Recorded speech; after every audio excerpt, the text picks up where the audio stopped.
سنو، حضرت سالبہ بن عبدالرحمن میرے کریم محبوب علیہ السلام کے صحابی ہیں، غریب ہیں. غربت بڑی اعلیٰ چیز ہے. ہاں ہاں، غریبی بڑی نعمت ہے، یہ آزمائش ہے، اس میں کوئی شک نہیں. لیکن قیامت والا دن پتہ چلے گا جب غریب چھلانگ لگا کے جنت میں داخل ہو جائیں گے. اور امیر تو کھڑے ہیں نا. میرے نبی پاک نے حضرت عبدالرحمن ابن عوف کو، حضور صبح صبح اٹھے تو نبی پاک کی آنکھوں میں آنسو تھے. فرمایا میرے عبدالرحمن بن عوف کو بلاؤ. حضرت عبدالرحمن بن عوف آئے تو حضور نے سینے سے لگا لیا. نبی پاک کھول کے روئے. یا رسول اللہ، حضور کیا ہوا؟ فرمایا عبدالرحمن رات میں نے خواب دیکھی ہے، سارے جنت میں چلے گئے، تو پیچھے رہ گیا. تو پیچھے رہ گیا. میں کھڑا تیرا انتظار کرتا رہا، میں تیرے بغیر جا نہیں سکتا تھا. پھر تو آیا ہے تو تیرا سارا وجود پسینے سے بھیگا ہوا تھا. حضرت عبدالرحمن ابن عوف تڑپ کے روئے، قدموں پہ سر رہا. حضور میری غلطی. فرمایا یار تیرے پاس مال بڑا ہے، تجھے حساب دیتے دیتے لیٹ ہو گئی. تیرے بیگ کھل گئے، تجھے حساب دینا پڑ گیا، تو لیٹ ہو گیا، میں پریشان ہو گیا. حضرت عبدالرحمن ابن عوف نے 100 گھوڑا مال اوپر رکھ کے حضرت عبدالرحمن نے حضور کی بارگاہ میں پیش کیا. کہا یا رسول اللہ یہ. اور پتہ ہے ایک دن کیا ہوا؟ ایک دن سرکار کے وصال ظاہری کے بعد حضرت عبدالرحمن ابن عوف نبی پاک کے گھر کے دروازے کے باہر آ کے بیٹھ گئے اور یوں سر کو پکڑا ہوا ہے، رو رہے ہیں. حضرت ام سلمہ حضور کی زوجہ باہر آئیں. کہا بیٹا عبدالرحمن کیا ہوا؟ جب پوچھا کیا ہوا تو اور کھول کے روئے. کہا کیوں روتا ہے؟ کہا اماں جی جب تک میرے محبوب حیات ظاہری میں تھے مجھے بتاتے تھے یہ مال نہ کما، یہ کم. میں حضور سے بات کرتا تھا تو حضور روک دیتے تھے. اب مجھے ظاہراً بتانے والا کوئی نہیں، مال کے ڈھیر لگ گئے ہیں. آج حساب کرنے بیٹھا ہوں تو حساب نہیں ہو رہا. سوچتا ہوں اگر میں پھنس گیا تو مجھے کون اس سے بچائے گا؟ آپ محبوب کی زوجہ ہیں، میری ماں ہیں، میں آپ کے پاس آیا ہوں. اماں جی مجھے بتائیں میں کیا کروں؟ تو حضرت ام سلمہ بھی رو پڑی، کہنے لگے محبوب تھے، میں کہاں ان کی ترجمانی کر سکتی ہوں، میں نبی پاک کی ترجمانی کیسے کروں؟ کہا اماں جی خدا واسطے مجھے کوئی حکم دے دیں، مجھے لگتا ہے عبدالرحمن برباد ہو جائے گا، ہلاک ہو جائے گا. خدا را مجھے کچھ بتا دیں، اتنا سارا مال ہے، میں کہاں اس کا حساب دوں گا؟ مہربانی فرمائیں، یہ تجارتیں میرے گلے پڑ رہی ہیں. حضرت ام سلمہ کی جب منت کی تو فرمانے لگی جا بیٹے آدھا خیرات کر دے. کتنا؟ 2.5% نہیں، کتنے فیصد ہے؟ 50%، 50%.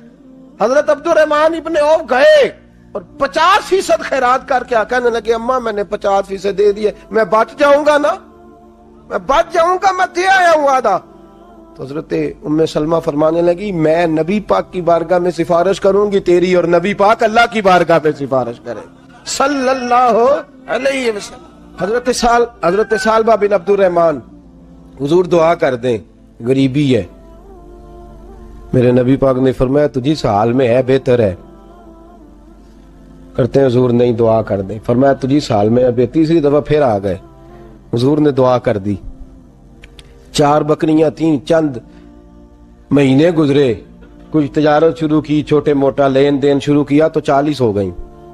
کچھ وقت اور گزرا تو ریوڑ بن گیا، پھر گائیں بھی آ گئیں، پھر اونٹ بھی آ گئے، پھر لائنیں لگ گئی. پھر ہر وقت حضور کے قریب بیٹھنے کو دل کرتا تھا. اب لین دین کے معاملات تھے، اب ذرا طبیعت تھوڑی پیچھے ہٹنے لگی، تھوڑا دل پیچھے ہٹنے لگا. پہلے 5 نمازیں مسجد میں، پھر زور اثر کی چھٹی. میری طرف دیکھو اور دیکھو میں کیا عرض کر رہا ہوں. پھر زور اثر گئی، پھر کچھ وقت گزرا تو مغرب بھی گئی، پھر اتنی بڑی حویلی کوئی نہیں.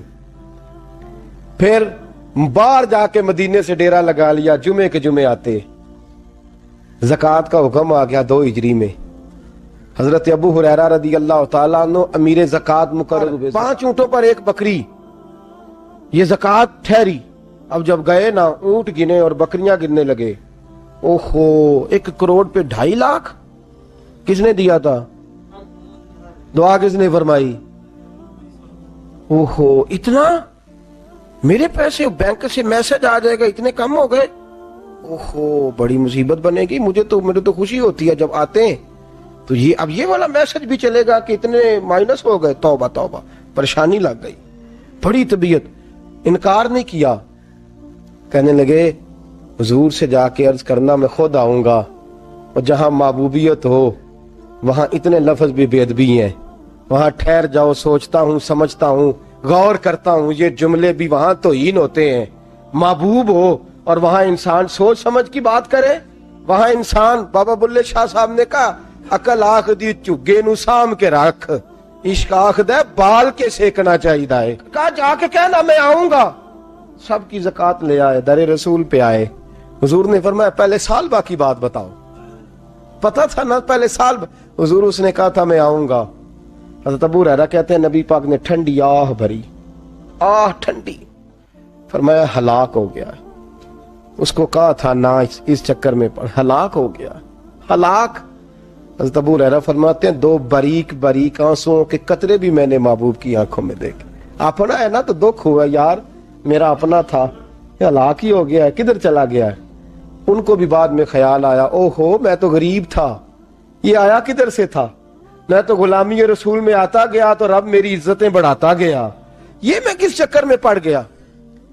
آئے لائنیں بکریوں کی لائے، حاضر کی، حضور وہ میں نے کہا تھا حضرت ابو ہریرہ سے میں خود آؤں گا، حضور میں خود لایا ہوں۔ فرمایا محبوب نے مجھے تو نہ بتا، میں تو سمجھتا ہوں، میں نے کہا تھا تو میں آ گیا ہوں۔ فرمایا چل اٹھا، دوڑ جا، لے جا۔ حضرت ابو ہریرہ فرماتے ہیں انکار محبوب نے سالبہ کو کیا، لیکن آنسو ابو بکر صدیق کے بھی نکل گئے۔ فرماتے ہیں درد عثمان غنی کو بھی ہونے لگا، تڑپ مولا علی بھی گئے۔ فرمایا جا لے جا، نہیں چاہیے تیرے پیسے۔ فرماتے ہیں سالبہ نے ہاتھ باندھے، کہا محبوبہ غلطی ہو گئی، حضور مجھے، فرمایا تجھے کہا نہ تیرے نہیں چاہیے، نکل جا۔ حضرت ابو ہریرہ فرماتے ہیں جب نبی پاک نے رخ پھیرا تو صحابہ کی زبانوں پہ بھی جاری ہو گیا یہ تو ہلاک ہو گیا۔ کہتے ہیں مدینے میں قحط پڑ گیا، محبوب نے فرمایا بلال تو بھی آج لا۔ ایک خشک چھوارا حضرت بلال کا قبول ہو گیا، لیکن سالبہ لائنیں لگی یا مال کی، فرمایا جا لے جا، تیرا قبول نہیں ہے۔ فرماتے ہیں تڑپتے رہے ساری زندگی اور مال کو دیکھ دیکھ کے آہیں بھرتے رہے، لیکن کریم نے اس تجارت کو قبول۔ حضرت ابو بکر صدیق کے پاس آئے، سرکار کے وصال، حضور قبول فرما لیں۔ فرمایا ساری دنیا کا قبول ہے، جس کا میرے نبی نے قبول نہیں فرمایا میں کیسے قبول کر لوں۔ حضرت عمر فاروق کے پاس آئے، فرمایا نہ تیرا قبول نہیں۔ حضرت عثمان کے زمانے میں وصال ہو گیا۔ عزیز یاد رکھ، تجارت وہ والی کر جو تجھے نجات دے، اس چکر میں نہ پڑ جا جو تجھے الجھا دے۔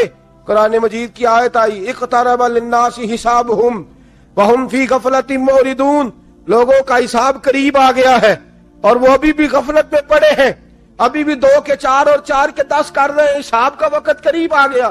حضرت انس آئے مسجد سے، ایک صحابی مکان بنا رہے تھے، جھونپڑی تعمیر کر رہے تھے۔